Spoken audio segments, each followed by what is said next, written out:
Greetings from Consulto. Myself, Dr. A.V. Vani, Director CEO of Bilbin Group of Institutions. हमारे साथ आज doctor Jyoti Malik है और हमारा टॉपिक आज ओवेरियन सिस्ट है।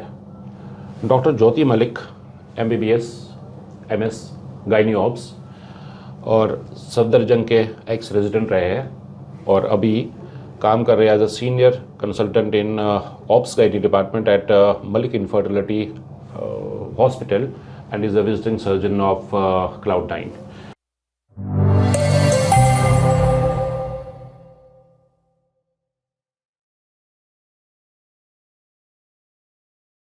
Welcome, madam, Thank to you, this sir. podcast.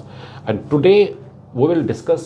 हम बात करेंगे ओवेरियन सिस्ट का। जी मैडम, ओवेरियन सिस्ट ये होता क्या है? What is this ovarian cyst? क्योंकि पेशेंट्स को जब डायग्नोज हो जाता है ओवेरियन सिस्ट, वो कंफ्यूज हो जाते हैं, ये सिस्ट क्या है? ये पानी का कोई गांठ है? घबरा जाते ये हैं। कोई मास है उधर? What is exactly this ovarian cyst? Ovarian cyst की जब हम बात करते हैं तो जैसे हम नाम से इसे समझ पा रहे हैं, ओवेरियन सिस्ट यानी ओवरी में एक सिस्ट बन गया। अब सिस्ट बेसिकली होता क्या है? सिस्ट हमारा है एक कलेक्शन। अगर हम जाएं देखें तो कलेक्शन किसी भी तरह की हो सकती है। कलेक्शन मतलब आपकी ओवरी में कुछ इकट्ठे होता जा रहा है। अब वो डिपेंड करता है कि उसके अंदर कलेक्शन किस तरह की है, उसी के हिसाब से फिर हम सिस्ट की क्लासिफिकेशन करते हैं। कलेक्शन आप बोल रहे हो, is it confined to one area of the cyst? ये एक एरिया में होता है कि पूरी ओवरी में ही होता है? ओवरी के एक छोटे से एरिया में कहीं से ये शुरुआत होती है इसकी। हम गांठ बोल सकते हैं? इससे गांठ बोल सकते हैं। इसे हम जो हमारी लोकल लैंग्वेज है उसमें हम इसे गांठ से ही, पेशेंट आके हमें यही बोलता है कि डॉक्टर साहब मुझे कुछ दर्द हो रहा है, कहीं मुझे गांठ तो नहीं है अंडेदानी में, कोई मुझे समस्या तो नहीं। जी जी जी। उस गांठ में एक कलेक्शन हो रखा है जी, और वो कलेक्शन किसी भी चीज का हो सकता है, जी। लेकिन वो पूरी ओवरी में नहीं है, वो ओवरी के एक साइड में है, एक एरिया छोटे में है। एरिया में। जी। तो इसका कॉज क्या होता है मैडम? इसके कॉज पे अगर हम जाके इसकी कॉज अगर हम ढूंढना शुरू करें तो सबसे पहले जब हम बात करते हैं तो हम पहले बात करते हैं नॉर्मल कॉज। नॉर्मल मतलब आपको समस्या तो है पर वो इतनी गंभीर नहीं है। धीरे धीरे जैसे जैसे हम इसको एडवांस्ड उसमें चलते हैं तो फिर हम इसकी बात करते हैं तो हमारे होते हैं एबनॉर्मल यानी पैथोलॉजिकल कॉजेज, फिजियोलॉजिकल, पैथोलॉजिकल। तो जब आप हम फिजियोलॉजी की बात करते हैं यानी कुछ नॉर्मल चीज़ थी, नॉर्मल प्रोसेस था जो डिरेंज्ड हो गया। जैसे ओवरी है, हम जब अंडाशय की बात करते हैं तो ओवरी में काम, ओवरी का क्या रहता है? ओवरी का काम है फॉलिकल बनाना। फॉलिकल धीरे धीरे मैच्योर होगा, एग बन जाएगा, अंडा बनता है उसमें। तो जब यही अंडा 10th से 11th 12th डे पे पहुंच जाता है तो इस अंडे में से ये जो फॉलिकल हम बोल रहे हैं इसमें से मैच्योर एग रिलीज हो जाता है। मैच्योर एग रिलीज होता है तो पीछे जो रह जाता है उसे हम कॉर्पस ल्यूटियम भी कहते हैं, जो हमारा आफ्टर ओव्यूलेशन कुछ हमारा रह गया। अब हमारी समस्या कब आएगी? जब ये अंडा रिलीज नहीं हो पाया, ये वहीं फॉलिकल में ट्रैप रह गया किसी भी कारण से, तो उसके अंदर सिंपल जो फॉलिकुलर फ्लूइड है वो बढ़ता जाएगा। इसको हम सिंपल सिस्ट कहते हैं, जिसमें आपको एक क्लियर फ्लूइड नजर आता है। अगर रप्चर हो गया, रप्चर होने के बाद अंदर सिस्ट के ब्लीडिंग हो गई, फॉलिकुलर सिस्ट नहीं बना, जो आपका कॉर्पस ल्यूटियम सिस्ट था उसके अंदर ब्लीडिंग हो गई तो हेमरेजिक सिस्ट में कन्वर्ट हो जाता है।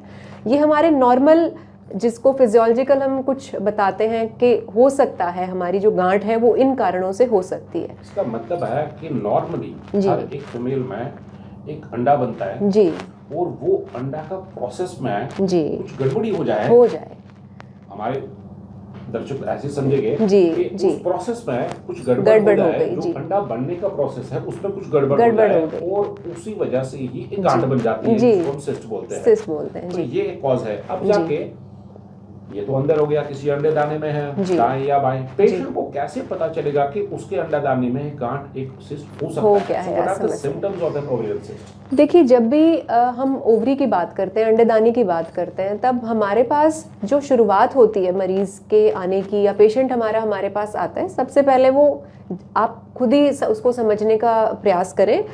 जैसे जैसे उसके अंदर कुछ भरता जाएगा, कोई कलेक्शन होती जाएगी, तो सबसे पहले पेशेंट को कुछ खिंचाव सा महसूस होगा जो धीरे धीरे पेन में बदल जाता है। डल एकिंग पेन होता है कि हल्का मंदा दर्द है, मरीज बोलता है मेरे नीचे के हिस्से में हल्का दर्द मुझे महसूस होता है कभी कभी, जो धीरे धीरे पेशेंट कहता है नहीं वो कभी कभी नहीं, अब वो ज़्यादा रह रहा है डॉक्टर साहब। फिर वो चुभन जैसे दर्द से शुरू होके और फिर पेशेंट उसको ज़्यादा बताता है कि पेन बढ़ता जा रहा है। इसका मतलब है पहला पॉइंट ये आ रहा है कि इसमें पेन होगा, दर्द होगा। ये पेन जो उस पेशेंट में होगा ना, ये क्या किसी पर्टिकुलर डे पे होगा? जी, मतलब पीरियड्स के किसी पर्टिकुलर डे पे होगा कि पूरे साइकिल में? साइकिल में होगा। वो हमारा डिपेंड करता है कि हमारा जो सिस्ट है जिसकी हम बात कर रहे हैं वो किस तरह का सिस्ट है। अगर आपका सिंपल सिस्ट है, फॉलिकुलर सिस्ट है, उसमें आपको एक डल परसिस्टेंट पेन रहेगा जो आपको हमेशा थोड़ा जो महसूस हो रहा है वो आपको हमेशा रहेगा।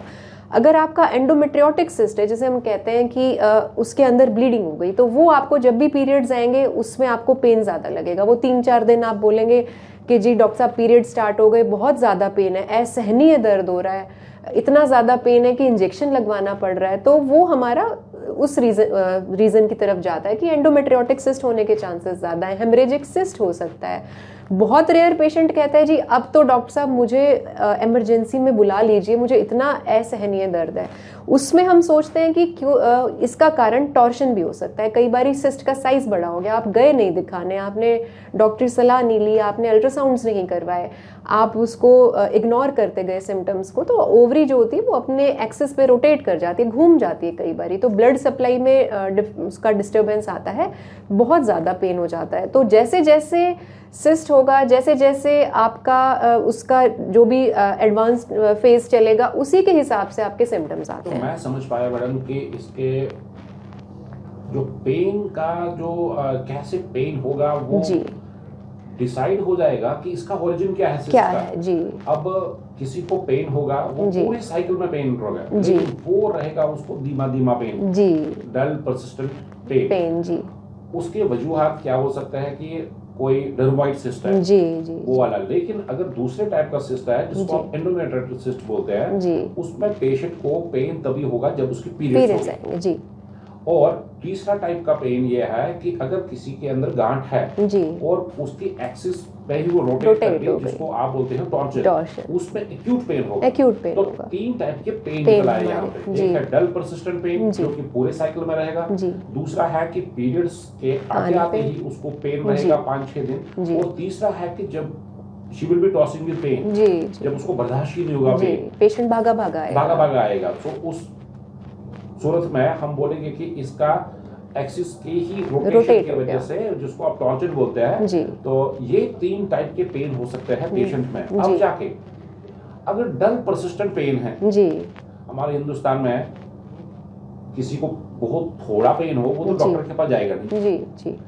अब जो बहुत ज्यादा पेन हो तभी वो डॉक्टर के पास जाएगा जी। आपने स्टार्टिंग में ये बोला कि डल परसिस्टेंट पेन, अब किसी को डर्मोइड है या और कोई सिस्ट है जिसमें पेन थोड़ा कम है, वो तो जाएगा ही नहीं ना पेशेंट। वो बोलेगा मैं तो एक टैबलेट लेके कोई आरएमपी के पास या कोई जोला छाप के पास जाके जी, फिर जाके उसका बहुत टाइम पे सिस्ट रहेगा वहां पे जी, ये बहुत महीनों और बहुत सालों में रह सकता है। उसका कॉम्प्लिकेशन क्या हो सकता है? उसका जब हम बात करते हैं तो हम जैसे जैसे हम अगर हम सिस्ट को डिवाइड करते हैं, जैसे हम सबसे पहले बात करें सिंपल सिस्ट की, तो सिंपल सिस्ट आपका जैसे जैसे उसके अंदर फ्लूइड भरता जाता है तो उसका साइज बढ़ता जाता है। जब वो साइज बढ़ता जाएगा, धीरे धीरे साइज बढ़ेगा उसका, तो ओवरी जो है उसकी एनाटॉमी डिस्टॉर्ट हो जाएगी, जो नॉर्मल शेप रहती है उसकी वो खराब हो जाती है। तो जब भी आप जैसे अपना कोई फिजिकल एक्टिविटी करेंगे तब आपको पेन लगेगा, आप कांटेक्ट बनाएंगे आपको पेन रहेगा। तो ये ऐसे पेन्स होते हैं जो धीरे धीरे आपके बढ़ते हैं। दूसरा हमारा जब हम बात करते हैं, जैसे हम डर्मोइड की बात करें, जो डर्मोइड सिस्ट है उसके अंदर एक नहीं कई तरह की सब्सटेंसेस रहते हैं, पस भी मिक्स्ड रहती है, हेयर भी है, कुछ सब कुछ उसके अंदर मिक्स्ड है। हमारे जो हेमरेजिक है उसके अंदर भी ये है कि ब्लीडिंग भी होती जा रही है। एंडोमेट्रियोटिक सिस्ट में भी तो उसका एक रप्चर होने का रिस्क भी रहता है कि वो सिस्ट कहीं रप्चर ना हो जाए, रप्चर होने का उसका कॉम्प्लिकेशन होता है। तो इन्फेक्शन उसके अंदर हो सकता है, इन्फेक्शन उसके अंदर होता है। इस पेशेंट को इनफर्टिलिटी हो सकती है आगे? ये तो इनफर्टिलिटी जो हमारे पास मरीज आएगा इनफर्टिलिटी के साथ ही आएगा, क्योंकि जब सिस्ट इतना बड़ा धीरे धीरे होता जा रहा है तो ये अंडेदानी नॉर्मल रूप से काम नहीं कर पाती। इसको थोड़ी सी इसमें जो एग बनने में हम बोलते हैं फॉलिकल बनेंगे ही नहीं, क्योंकि जहाँ फॉलिकल बनने थे वहां तो आके सिस्ट बैठ गया। इसका मतलब है पेशेंट को एक तो इन्फेक्शन हो जाएगा अगर वो ट्रीटमेंट नहीं हुआ तो जी, क्योंकि अगर डल परसिस्टेंट पेन है तो हो सकता है पेशेंट ना भी आए डॉक्टर के पास, तो उसको इन्फेक्शन हो सकता है जी, उसका टॉर्जन हो सकता है, वो रोटेट कर सकती है जी, उस पे उस गांठ को ना बहुत ज्यादा पेन होगा तो वो टॉर्जन हो सकता है जी। अब वो तीसरा वो जो बहुत खतरनाक है उसको इनफर्टिलिटी हो सकता है। क्या आपके पास पेशेंट आते हैं इनफर्टिलिटी को लेके? जी, हमारे पास निकलता है वहां पे ओवेरियन सिस्ट। जी बिल्कुल ऐसे ही होता है हमारे पास। पेशेंट आके बोलता है कि डॉक्टर साहब 3 साल हो गए, 4 साल हो गए और वी आर कॉन्टिन्यूसली ट्राइंग, लेकिन नहीं कंसेप्शन हो पा रहा है। तो जब हम ऐसे मरीज का शुरुआती दौर में हम कहते हैं जी ठीक है, सबसे पहले हम अल्ट्रासाउंड से बात करें अपनी, हम करना स्टार्ट करते हैं। तो जैसे ही हम अल्ट्रासाउंड करते हैं हमें नज़र आता है कि हाँ ओवरी में तो सिस्ट है, तभी हम तुरंत मरीज को बताते हैं कि देखिए जी अंडेदानी में गांठ नजर आई मतलब है कि पेशेंट को पता भी नहीं है कि उसके अंदर गांठ है, लेकिन वो आ गया उसकी कॉम्प्लिकेशन। जी अब जाके हम डायग्नोसिस की बात करते हैं। जी। पेशेंट आपके पास आ गया जी, how will you diagnose this ovarian cyst? इसको डायग्नोज कैसे करते हैं आप? और ये पेशेंट को कैसे पता चलेगा कि नहीं 100% मेरे पास ये डायग्नोज वैलिड है और इसको डायग्नोस कैसे करते हैं? देखिए जी, सबसे पहले तो जब हम ऐसे पेशेंट से मिलते हैं, उनसे बातें करते हैं, तो सबसे पहले हमारे पास जो रहता है वो पेशेंट की प्रेजेंटिंग कंप्लेंट्स होती हैं।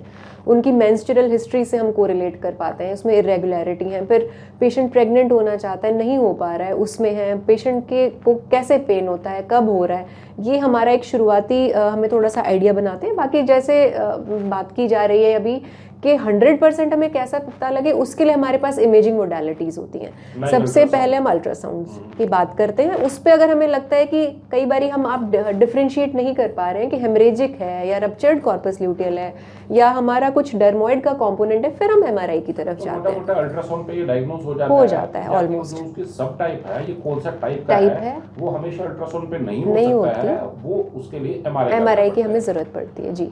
अब जाके ट्रीटमेंट की अगर हम बात कर ले, इसका ट्रीटमेंट क्या होता है? जी देखिए, जब हम कभी भी ओवेरियन सिस्ट को शुरुआत से देखते हैं तो सबसे पहले हमारे पास रहते हैं सिंपल सिस्ट, फिर हमारे पास रहते हैं कॉम्प्लिकेटेड दूसरे हम वाले। जब हम सिंपल सिस्ट की बात करें तो सिंपल सिस्ट हमारे होते क्या है कि आपका फॉलिकल बनना स्टार्ट हुआ लेकिन उसमें से एग नहीं निकल पाया।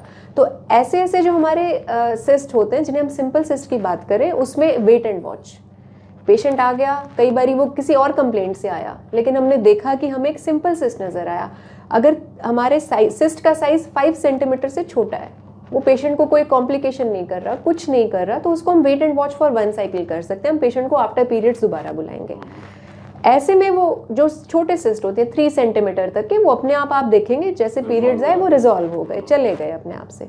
दूसरा हमारे पास जो सिस्ट के टाइप्स रहते हैं, जैसे हमारे पास हम बोल रहे हैं हमारे हेमरेजिक सिस्ट आप कह लें, कॉर्पस ल्यूटियल सिस्ट आप कह लें, जो थोड़े से साइज में, फिर वही हमारी बात आती है 5 सेंटीमीटर से लगता है हमें कम है, ऐसों के लिए हम थोड़ा सा मेडिकल मैनेजमेंट की तरफ जाते हैं। हमारे पास GnRH एनालॉग के इंजेक्शंस होते हैं, ल्यूप्राइड इंजेक्शंस हमारे पास रहते हैं जिससे आप ओवरी को डाउन रेगुलेट कर सकते हैं। हार्मोनल ट्रीटमेंट्स हमारे पास हैं, कंबाइंड पिल्स हम दे सकते हैं जिसमें हमारे पास ईस्ट्रोजन प्रोजेस्टेरॉन कंबाइंड रहता है 0.3 0.2 करके उसकी रेशियोज जो होती हैं वो हम सेट करते हैं। 0.15 हमारा प्रोजेस्टेरॉन एंड 0.3 के अराउंड आपका ईस्ट्रोजन, उससे ओवरी सप्रेस हो जाती है। तो ऐसों को अगर आप ओवरी को रेस्टिंग फेज 3 महीने तक भेज देते हैं तो ऐसे छोटे सिस्ट आपके वो उससे मेडिसिन से चले जाते हैं।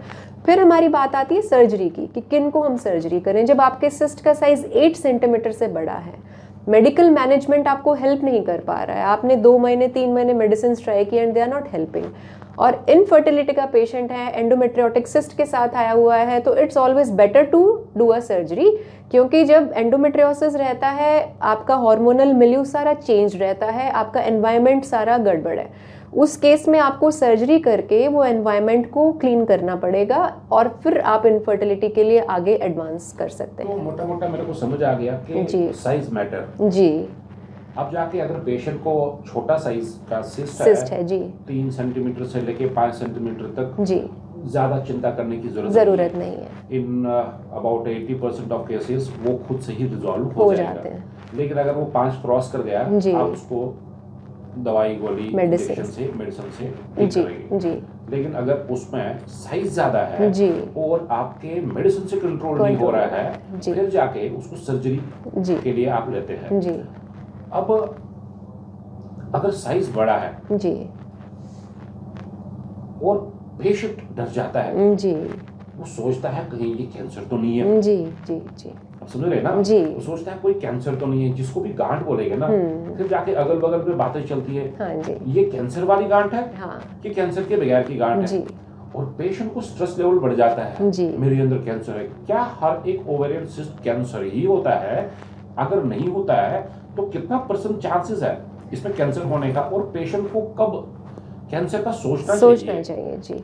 देखिए जैसे अभी बात की जा रही है, हमारा टॉपिक चल रहा है, पेशेंट बिल्कुल ये सोचता है कि सबसे पहले अगर मुझे कहीं पे भी शरीर में कोई गांठ का डायग्नोसिस आया तो सबसे पहले मरीज़ यही सोचता है कि मुझे कैंसर ना हो, तो कैसे ना कैसे कैंसर रूल आउट हो जाए। तो जब गांठ आपके जहन में आती है तो आपको अंदरूनी एक विचार आता है, आपकी रूह में दौड़ता है कि कहीं कैंसर नहीं होना चाहिए। तो उसके लिए हमारे पास सबसे पहले जो मोडालिटी है वो है, पहली बात तो आप डरें और घबराएं नहीं इसके लिए, क्योंकि कैंसर इन सिस्ट में बहुत कम होते हैं, लेस देन 1% चांसेस हमारे कैंसर के रहते हैं, इंसिडेंस बहुत कम है। किस में कैंसर होने का डर है, वो जैसे ही आप अल्ट्रासाउंड करवाएंगे, आपके सोनोलॉजिस्ट होते हैं, उनके पास बहुत अच्छी मशीन्स आजकल हमारे पास हैं जिसमें आप कलर डॉपलर से भी देख सकते हैं, आपने 2D जो आपकी इमेजेस हैं उन पे भी आप डायग्नोसिस बना पाते हैं, क्योंकि कैंसर के टिश्यू कुछ अलग रहते हैं, बाकी आपके जो सिंपल सिस्ट रहते हैं वो अलग रहते हैं। जब भी हमें थोड़ा सा डाउट लगता है तो फिर हम 3D पेल्विस और उसके बाद फिर हम MRI की बात करते हैं, जिससे हम एडवांस्ड मोडालिटीज़ यूज़ करके और हम डायग्नोसिस बना पाते हैं। लेकिन हर ओवेरियन सिस्ट कैंसर नहीं होता, इसमें कैंसर के चांसेस बहुत कम रहते हैं। कैंसर होता किन है?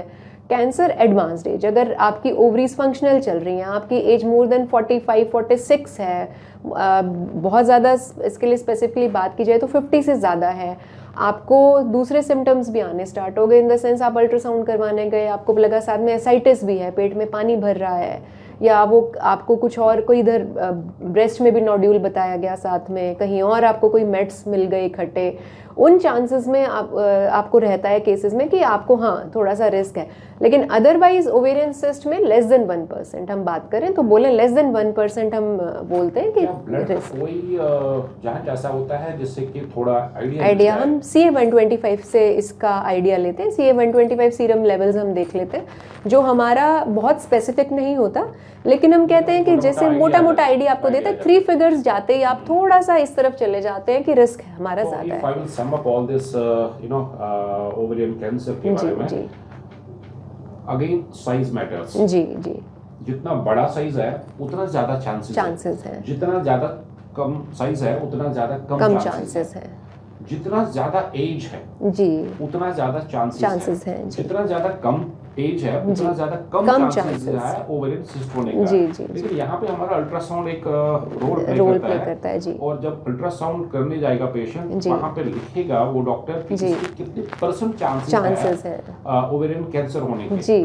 फिर जाके हमारा नेक्स्ट स्टेज आ जाता है इन्वेस्टिगेशन का, दैट इज MRI में अल्ट्रासाउंड से ज्यादा accuracy to check this cancer होता है, एंड टू कंक्लूड फिर जाके हमारा एक ब्लड का टेस्ट जो आपने बता दिया CA-125 जो ब्लड का टेस्ट, तो कंबाइंड में बता सकते हैं कि ये कैंसर है कि नहीं। लेकिन पेशेंट को घबराने की जरूरत नहीं है कि हर एक गांठ कैंसर नहीं होता है जी जी। तो जैसे कि मैडम ने बता दिया तकरीबन 1 या मोटा 2% मैक्सिमम 2%, इसका मतलब है कि सबको वरी करने की जरूरत नहीं है। आपका डॉक्टर डिसाइड कर देगा कि आपको कैंसर का गांठ है कि कैंसर का गांठ नहीं है, खुद से चिंता करने की जरूरत नहीं है। आप बस जब भी आपको समस्या लगे आप तुरंत अपने डॉक्टर से परामर्श लें और जल्दी से जल्दी उनसे मिलें, आप अपना अल्ट्रासाउंड करवाएं, बहुत सेफ मोडालिटी है इसको पता लगाने के लिए शुरुआती दौर में। Thank you very much madam.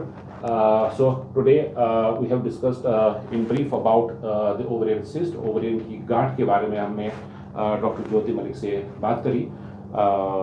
बहुत अच्छा लगा मैडम आप हमारे पास आए, thank you very much, and you guys can stay with us on our YouTube channel, subscribe to our YouTube channel. आप हमारा सब्सक्राइब कर लीजिए YouTube channel. This is completely free platform जहाँ पे हम डॉक्टर के साथ डिस्कस करते हैं अबाउट योर प्रॉब्लम्स। अगर आपके पास कोई प्रॉब्लम है और you want us to discuss with any doctor, और लाइक आप किसी बीमारी के बारे में डिस्कस करवाना चाहते हैं, you can comment in the comment box, and if you will subscribe to our channel you will get a notification regarding our next podcast.